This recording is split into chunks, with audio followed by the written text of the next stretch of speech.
You have tuned in to Mishneh Elyon with Rabbi David Cass and Brandon. Enjoy the episode.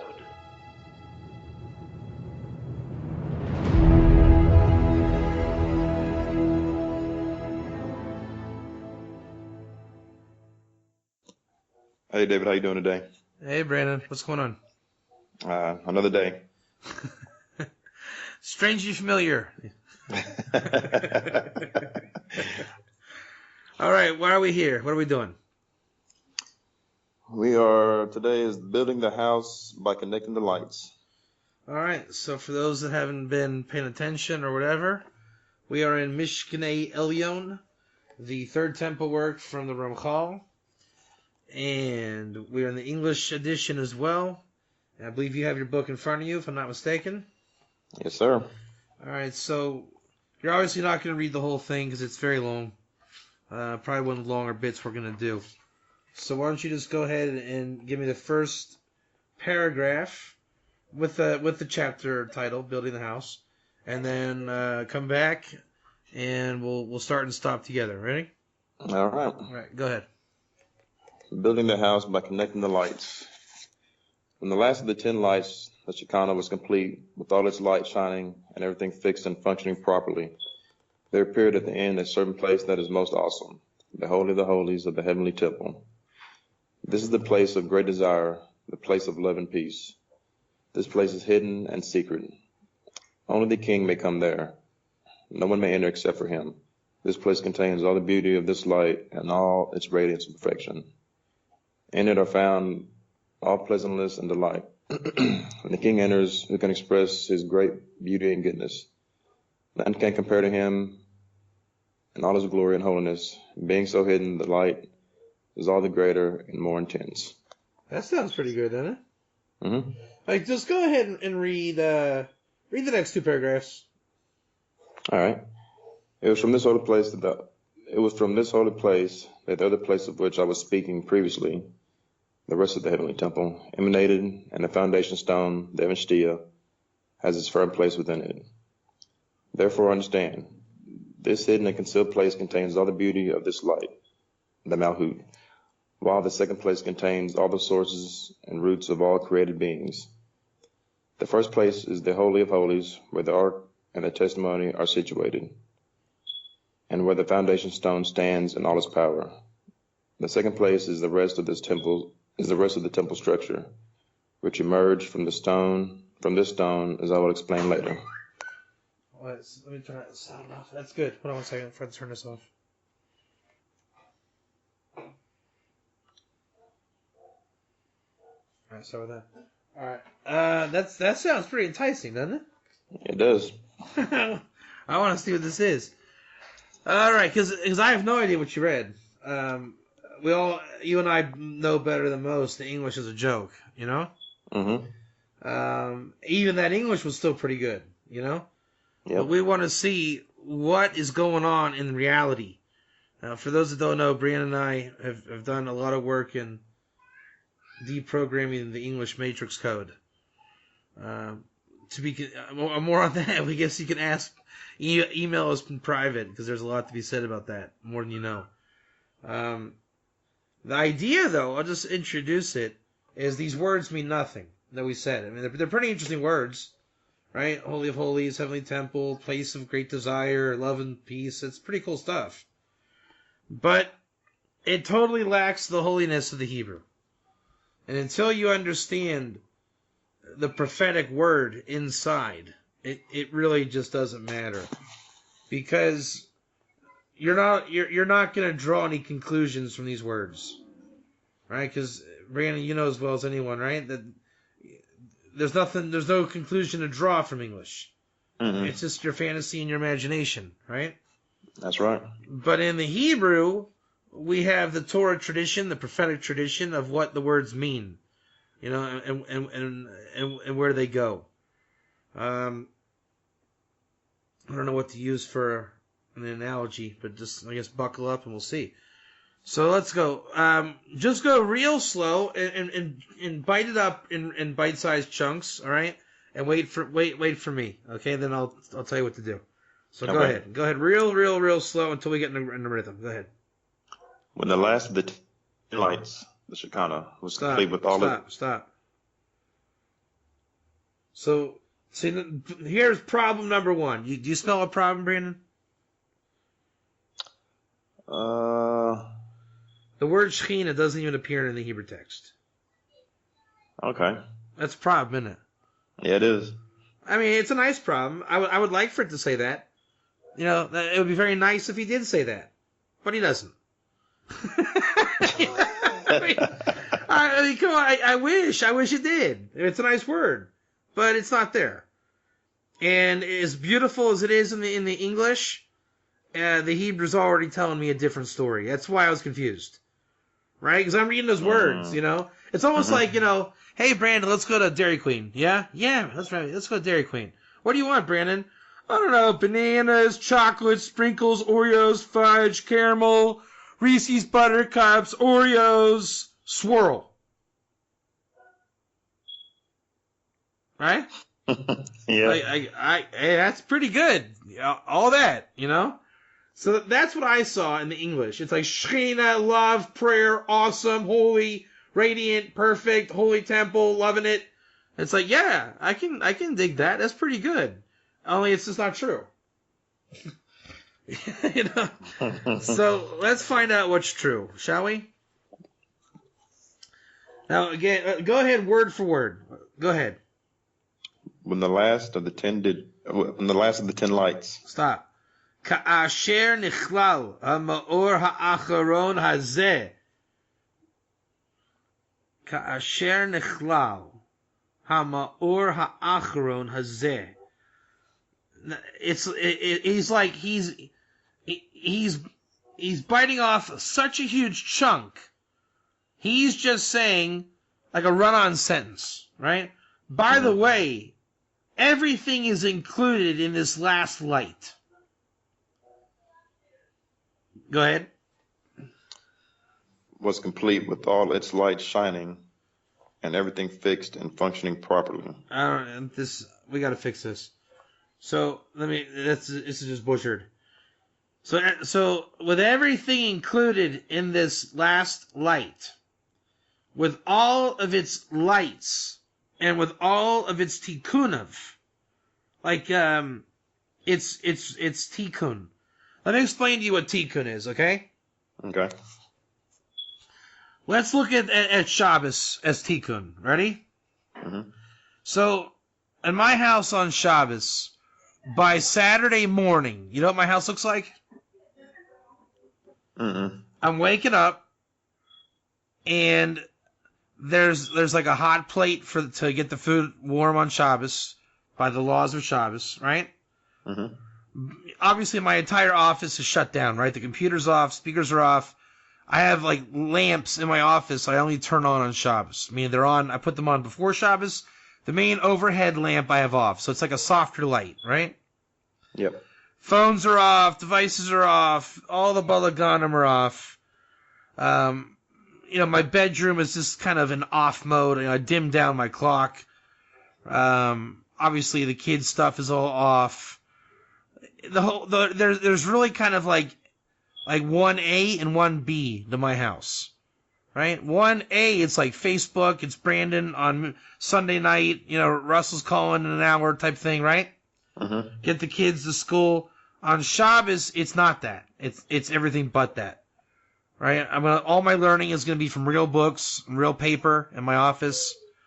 It's a totally different room. You know, the computer is just like this black screen in the background that doesn't even come into my world. So, you can imagine the difference from 1A to 1B. Right? Yep. But can you imagine how we got from A to B? Can you describe it for me?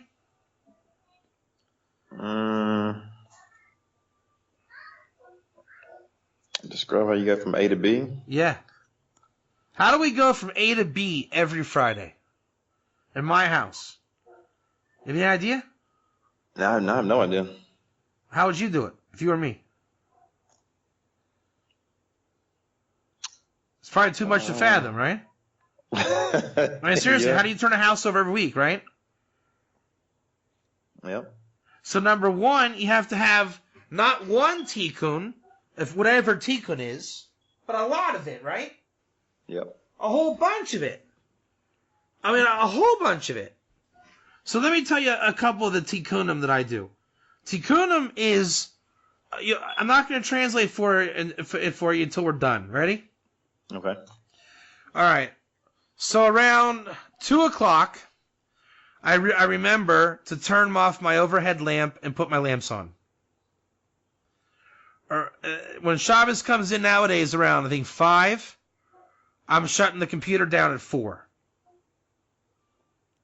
No, sorry, 4:30. We're done. We've had all the food cooked. Also by about 4:30. If I haven't showered by 4:30, I'm taking a hot shower. The kids are transitioning to the TV's going off pretty soon. If I haven't remembered to turn my alarm clock off in my bedroom and dim the clock, and if it's in the winter time, put the heater on. If it's summertime, put the fan on. That'll also be done before 5 o'clock, even before 4:30. Relatively speaking, for time differences. If I have books I want to learn on Shabbos, they're going to come out. All my pens, I have a million pens in my office, so they're all being put away. Plug in all devices, turn them off. I don't want to hear ding, ding, ding, ding, ding right on Shabbos, right? Mm-hmm. Make sure the speaker's turned off. Just kind of clean up my floor if there's any dirt, dust, compiled up. Straighten up my couch. I have a couch in the office. Straighten it up. Can you imagine how many changes we made? A lot of changes. Even if they're little, it doesn't matter. They're changes, right? Yep. Now, here's a practical difference. Here's the big thing. Ready? There's nothing I love to do more than after the meal on Friday night, because I'm exhausted by Friday, right? I come into my office, and I have a pretty good couch in my office, but during the week it's just kind of like I barely lay on it. You know what I mean? Yep. It's just a couch. But on Shabbos, when the computers are off and everything's different, it just becomes, one of your words, Metatronic. You know what I mean? Mm-hmm. It's just a thing. It's a proper thing now. And I lay on there, and I usually have just like 3 or 4 books that I got picked out ahead of time that I want to start my Shabbos off with. One of them is the Ben Ish Chai Halachas and Sefer Gadatas, and I go from there, right? Okay. And I'm laying there, and it's like 6 o'clock, 7 o'clock p.m. Do you realize where I'm at? I got pure Shabbos for the next 24 hours ahead of me. So if I fall asleep on that couch, it really doesn't matter. If I get an urge to learn with energy, it really doesn't matter. No matter what happens, it happens. Right? Mm-hmm. So what is it that allowed it to happen? How did I get so transitioned and accustomed to the couch and the pillow? And why don't I care about it like now? Like why am I not urging to go lay on that couch after I'm done learning with you? Why? It's still comfortable. It's the same couch, isn't it? Yeah. But it becomes Metatronic on Shabbos because this is where Mazel is ultra sensitive. Your body is ultra sensitive. There's a difference between sleeping on grimy sheets and clean sheets, isn't there? Yes, there is. There's a difference between a paper plate and a ceramic plate, isn't there? Yep. A clean floor and a dirty floor. Right? All these different things. Mm-hmm. So when you got the lights changed, computers off, the reason why I don't want to go lay on that couch right now, because one of your guys are going to be calling here any minute. Chances are, right? Yep. Then I got to get up. What's the point of laying down? On Shabbos, what are the chances of you or Russell waking me, up or getting me off that couch? 0. Computer's off. Not happening. You follow? Mm-hmm. So what it is you literally transform your reality, your mazel, everything. Okay? Those little things that you do, those are called tikkun, or tikkunim. So everything in Okay. life has tikkunim. You follow this thinking? Okay. Remember when you first went to Mike's class? Mm-hmm. Look where you are now. What changed? You did little tikkunim over time. That allowed you to become comfortable and in your element. You follow me? Yeah, I follow you. So when you become a master of tikkun for holiness on any level, and everything you do can be tikkun. What do you think marriage is? It's only that. Everyone thinks it's like, oh, I gotta fix myself. It's the little things. It's making that transition to your home to our home, so to speak. You know what I'm saying? Yeah. It's not just Brandon's home. It's you and your wife. It's you would say of yourselves, it's our home. So you gotta do a tikkun. It's no longer that you put this here or she puts that there. So those tikkunim are what the definition kabbalistically of the word tikkun. It doesn't simply mean repair. It's more about like an adjustment. You know what I'm saying? Okay. You follow what I'm saying by the connotation of tikkun here? Yeah. All right. So with all the light, with everything included in this last light, and all of its lights, and all of its tikkun of, right? You're making the tikkun to let the lights come down.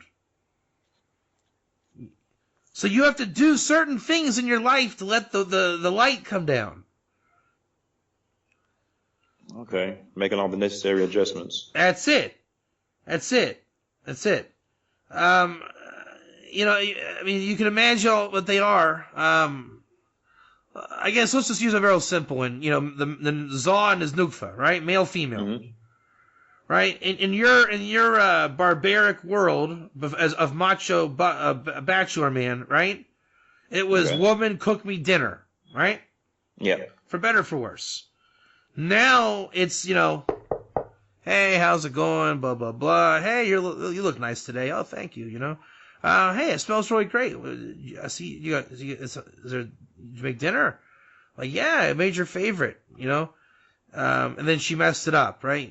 Whatever it was. And you're like, it's all right. I like this too. You see what I'm saying? Whatever you went from barbarian man to I'm cool, compassionate, calm and collected man, right?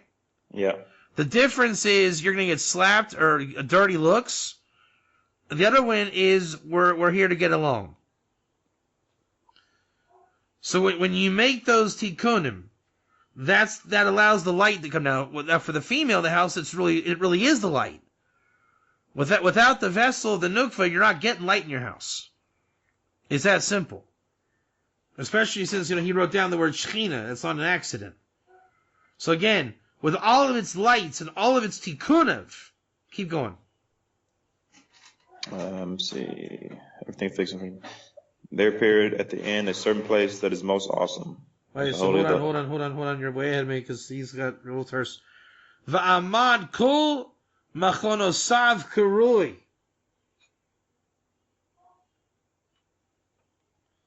How does he say that? And stood. Yeah, it stood like on all of its mekvonosav. It could be like. Let me look that word up. I don't trust this. Hold on, myself on this. It could be a couple things. I see. Hold on a second. Mekvonosav.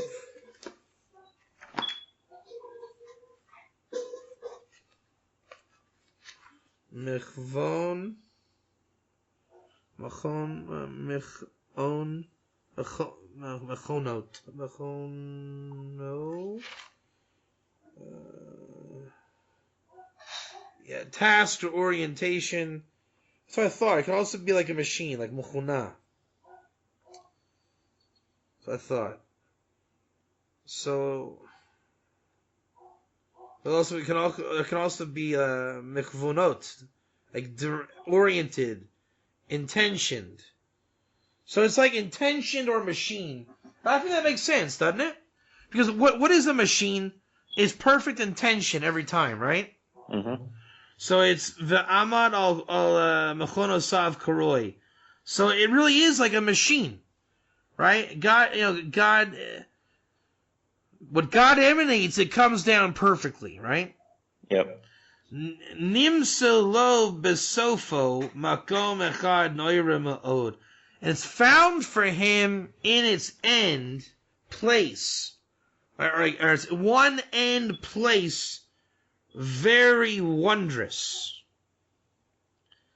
So basically, whatever God emanates, it comes down like a perfect hieroglyph or perfect meme, in infinite dimensions of what God wants, like a sewing machine, right? But constantly. Keep going. This place, keep going. See, this is the place of great desire. Stop. This is the place of Chemda Hagdola. You know what Chemda is? What is that? You haven't been listening to my Vilna Gaon classes, have you? I sure haven't. It's materialism, but it's kosher materialism.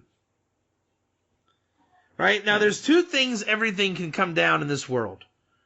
Like a pair of sweatshop Nike tennis shoes.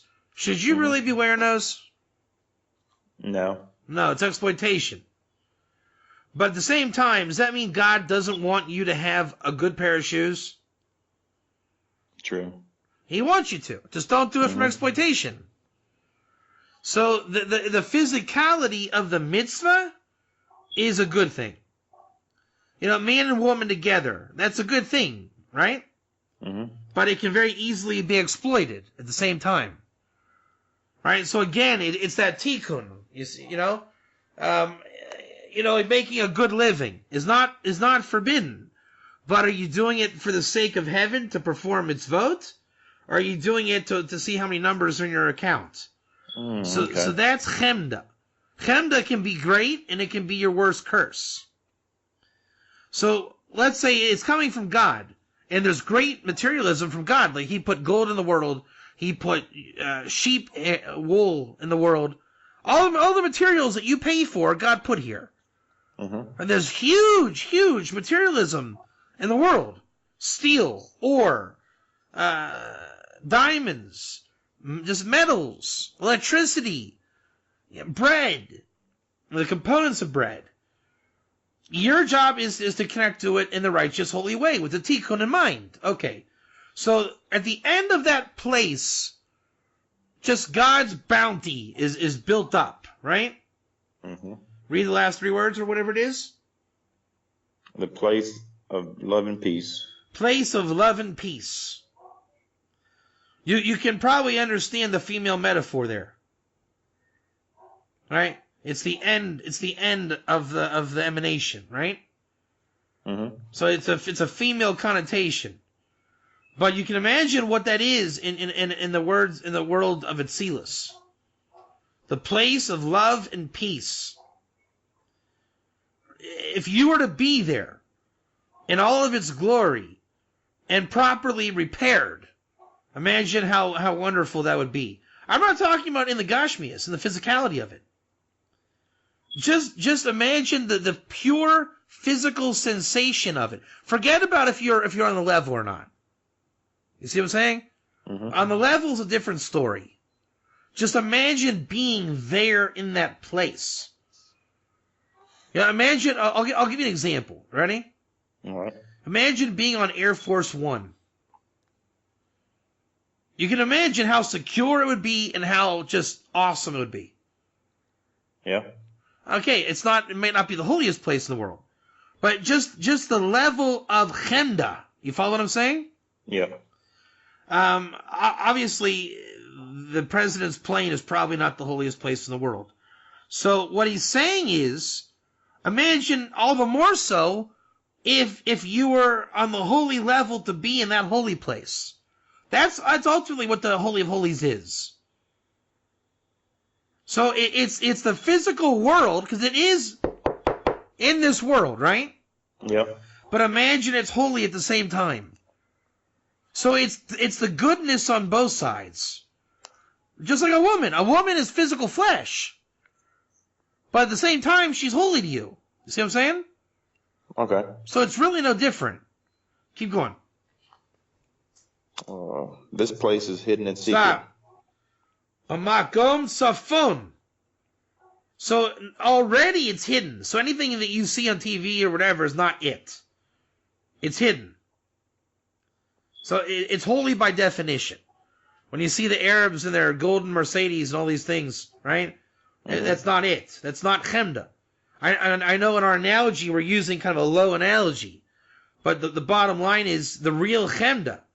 The real bounty is hidden. Keep going. Only the king may come there. The ganuz lemelech levado labobo.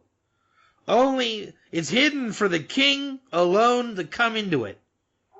So it's the place for a king. Keep going. No one may enter except for him. The ish lo yavo bo zulaso. So it really is the level of Mashiach.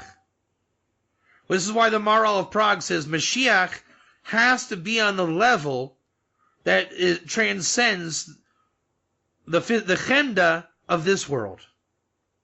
Now you see why. If it's of this world, it goes against what God says. So the Mashiach, the King Messiah, that's what he's getting. That's what the reference is to. King is really the one holy enough to handle not so much the materialism, but this world. You know what I mean? Mm-hmm. Mashiach has to be in Olam Hazeh. But if you put him in here like with a good job and this and that, it's not. It's off skew.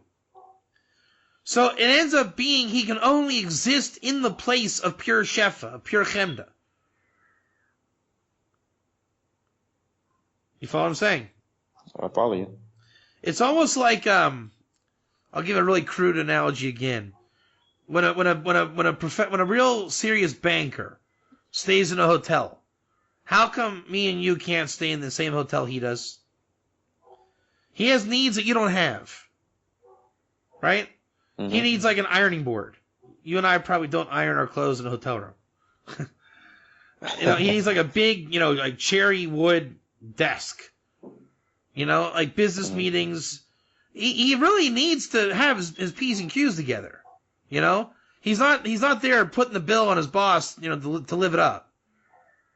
I'm not suggesting that lifestyle is so holy and pure, but you can understand why his fringe benefits are not the same as most other people, right? Yep.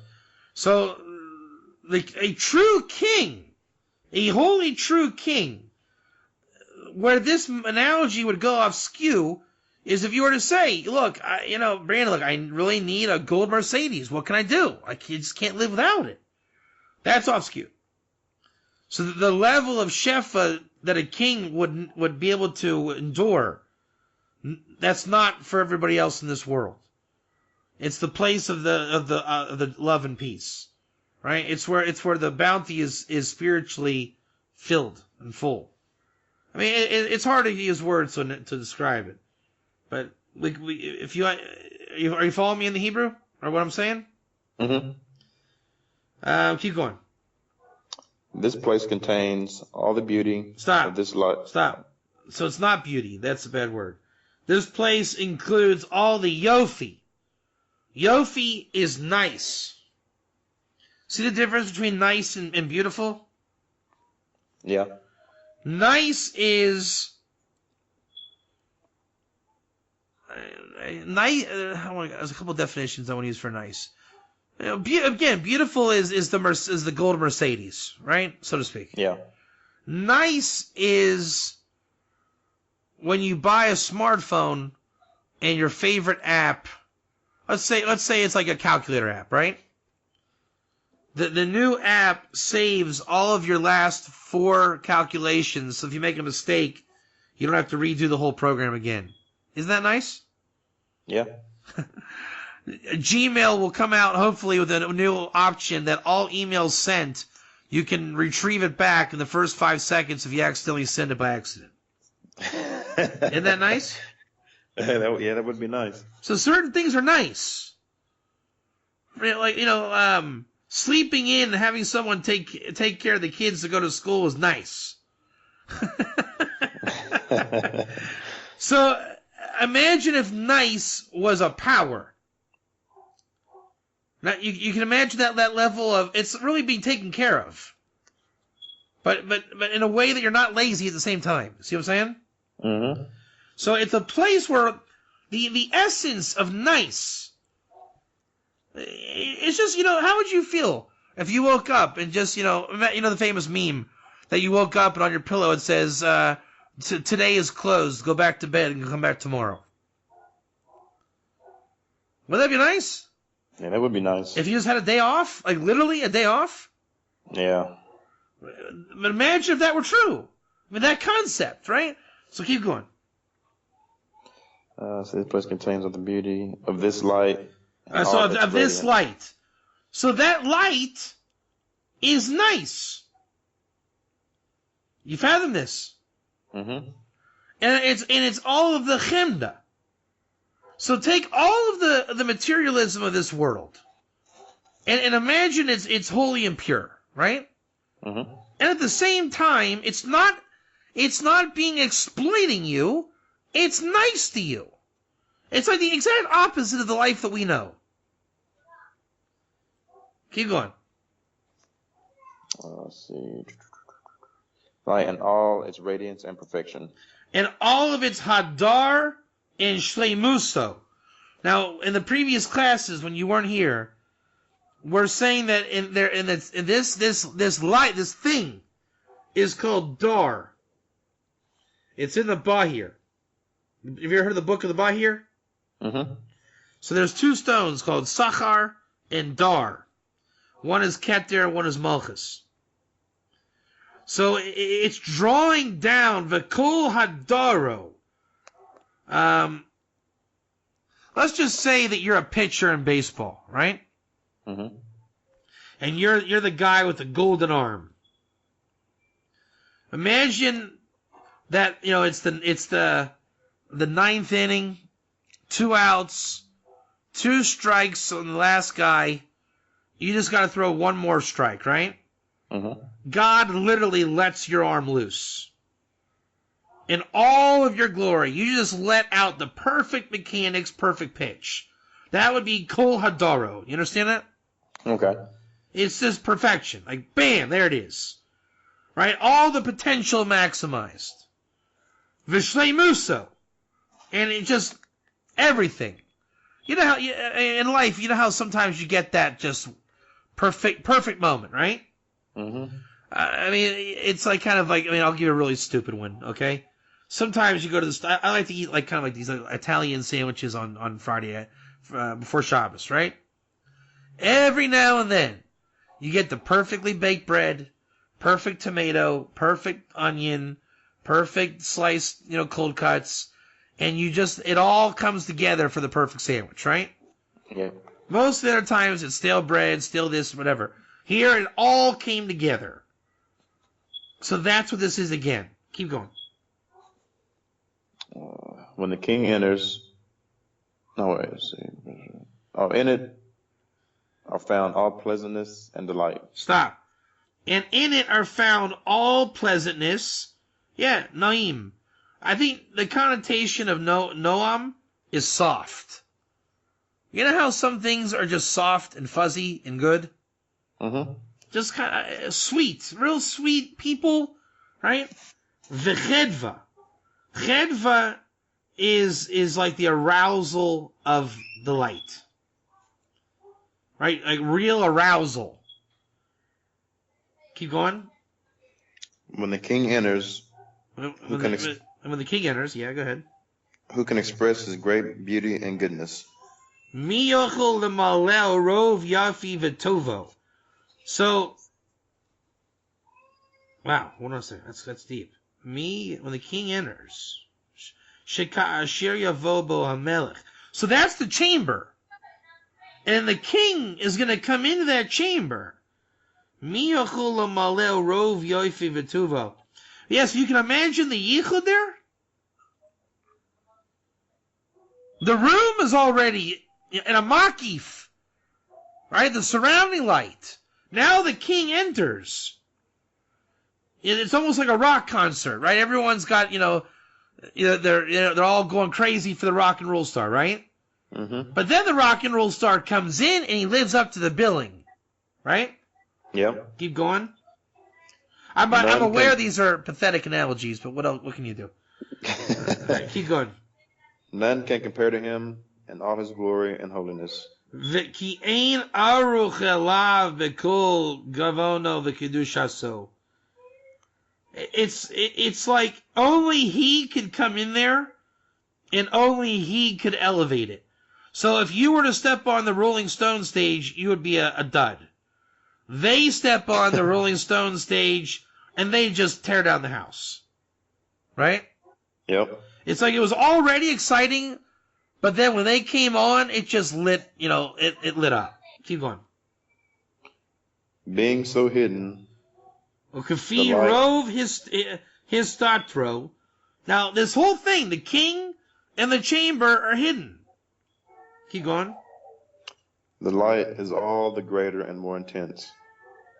So because there's no threat of invasion, all the more so the light is intense.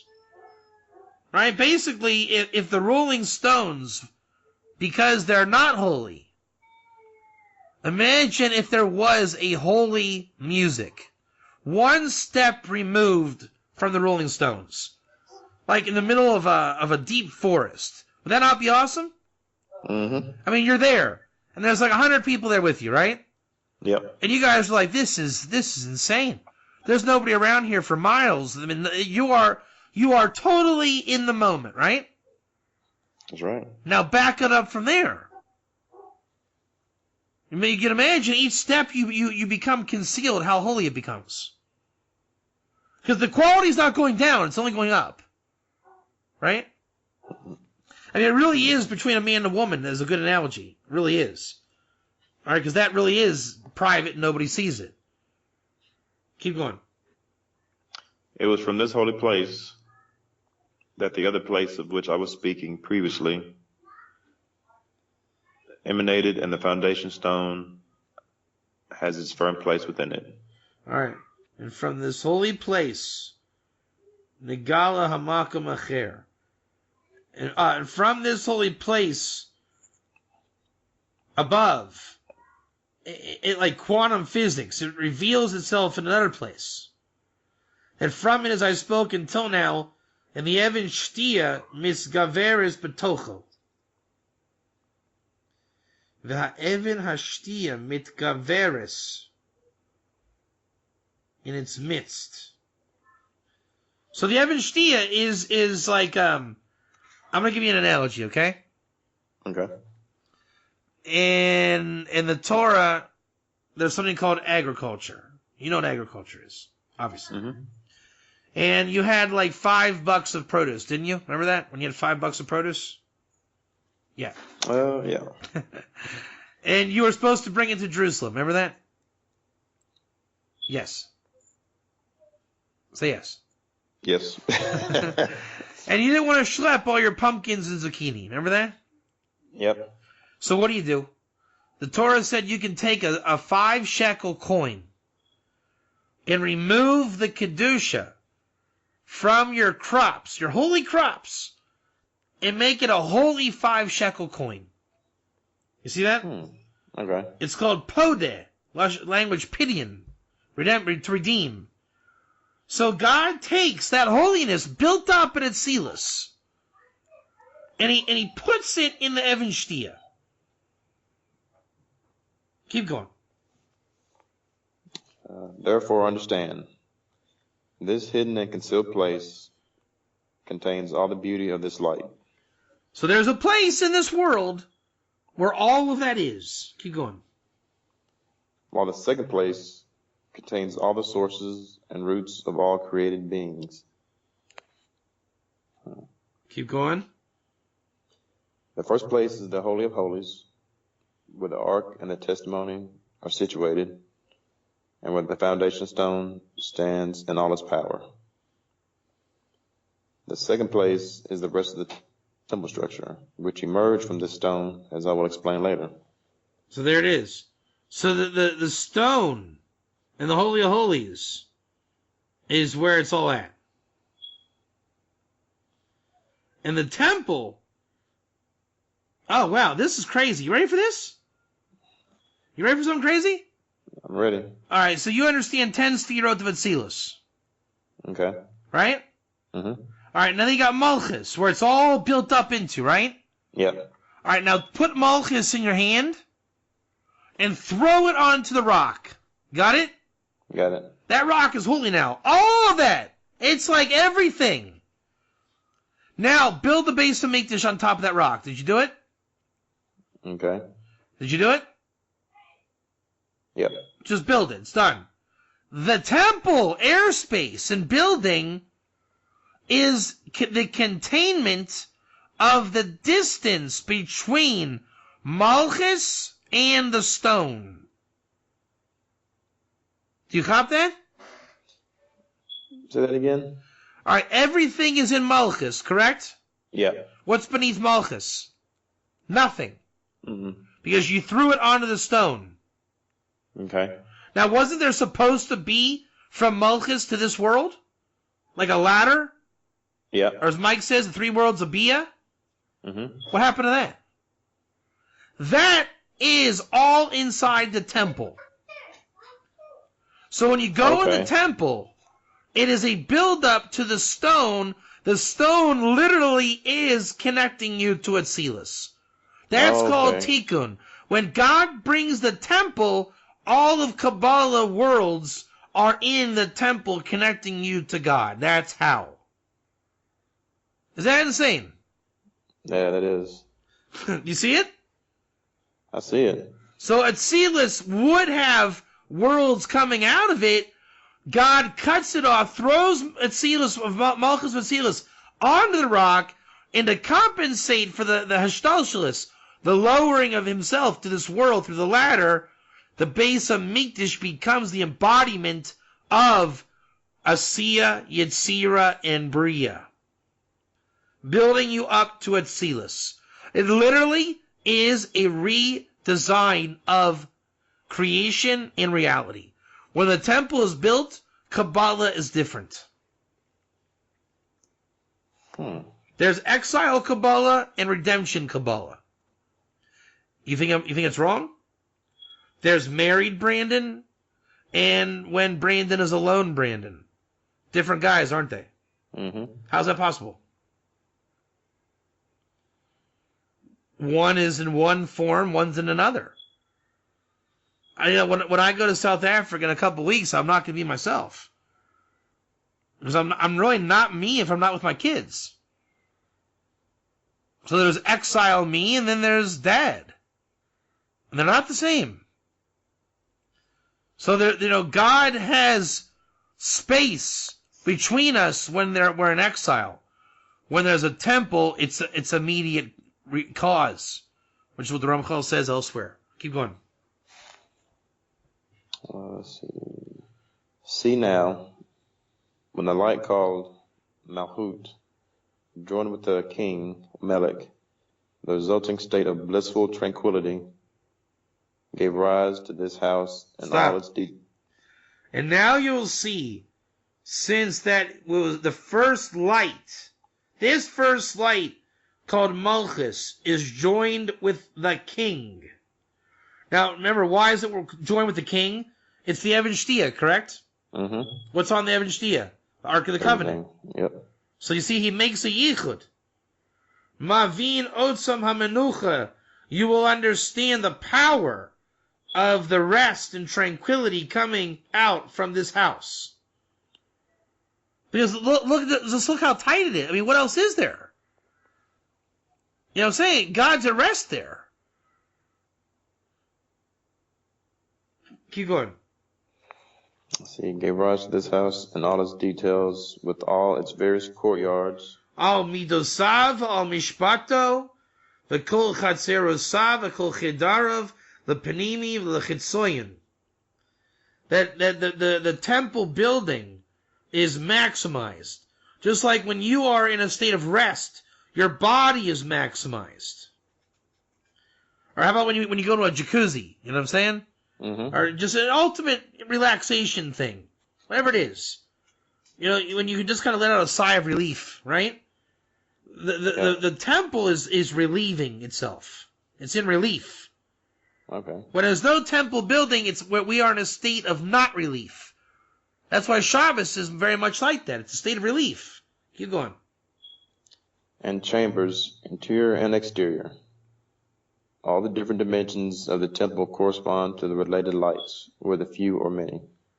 So everything is in perfect yichud, right? God reestablishes everything by taking down Asiya, Yitzira, and Bria.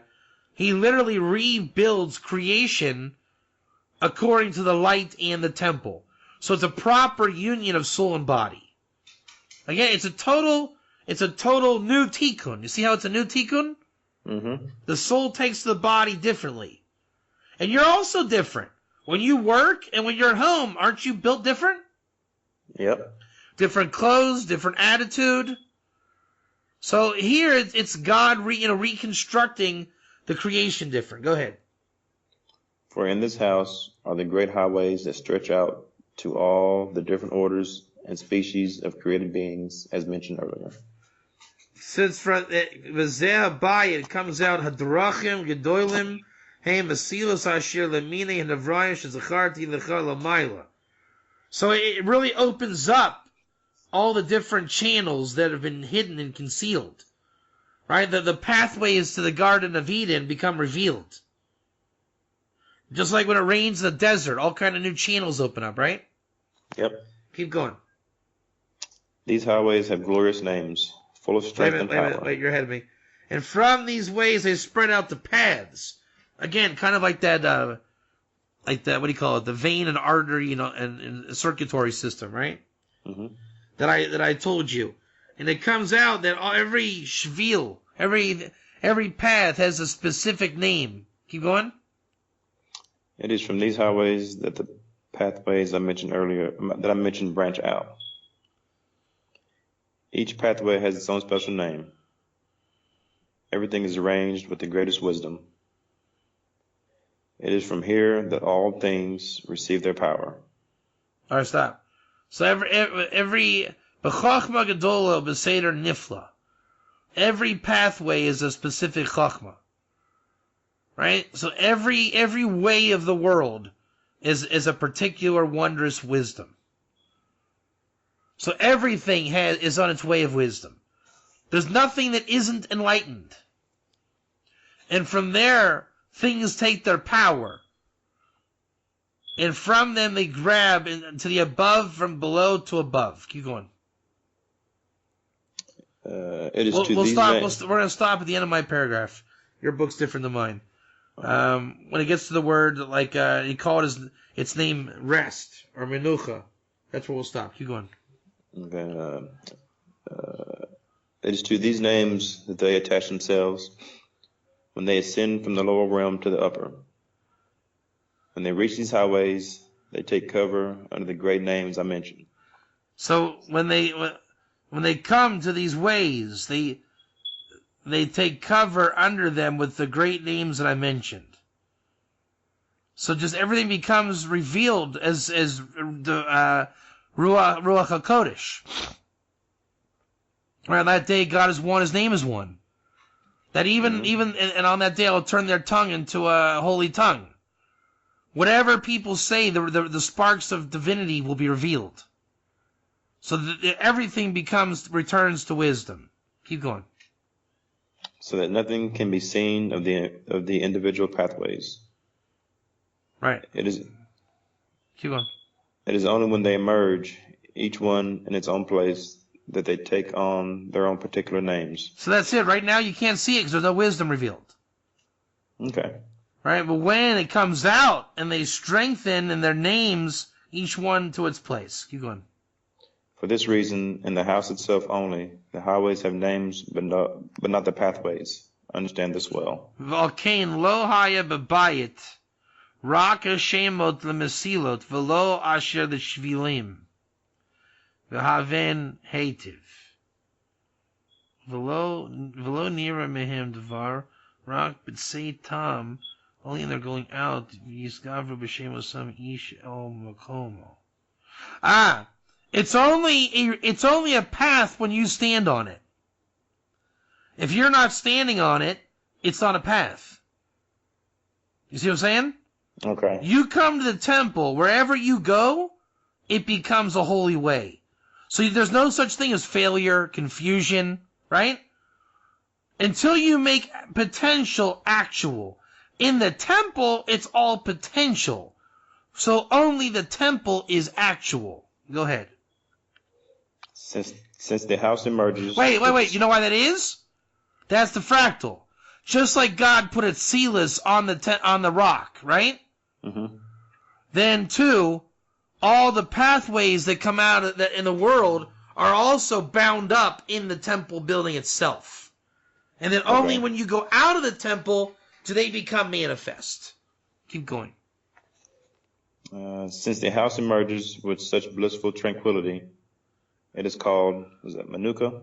Menucha, yeah. Menucha. And so that's it. So, and to be that all that comes out of this great house of the Menucha and the Sheket. Sheket means quiet, but it's like the piercing quiet, right? Okay. Penetrating quiet. Therefore, it's called Menucha. I mean, it's almost like you know how a library is a good, healthy quiet? Mm-hmm. Well, imagine if that was divine. Right? Like a sanctuary. But where the Shekhinah is there. Like you really know God's there. It's so awesome you wouldn't even hardly be able to speak.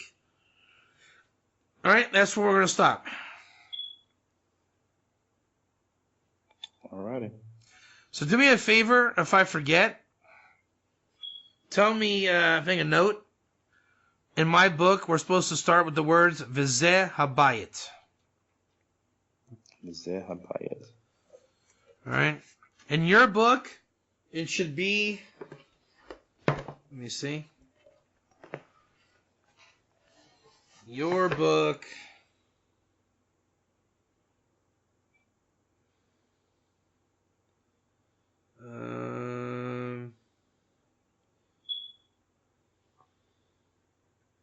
Be on page 61. Yeah. At the beginning of the second paragraph. Yep. Okay. All right, Brandon, we did it. Another successful episode, I think. Oh, yeah, I liked it. Cool. All right, if I have to miss for the next couple times, it's because I'm moving, but we'll work it out and we'll figure out what to do. Sounds good. All right, I'll talk to you soon.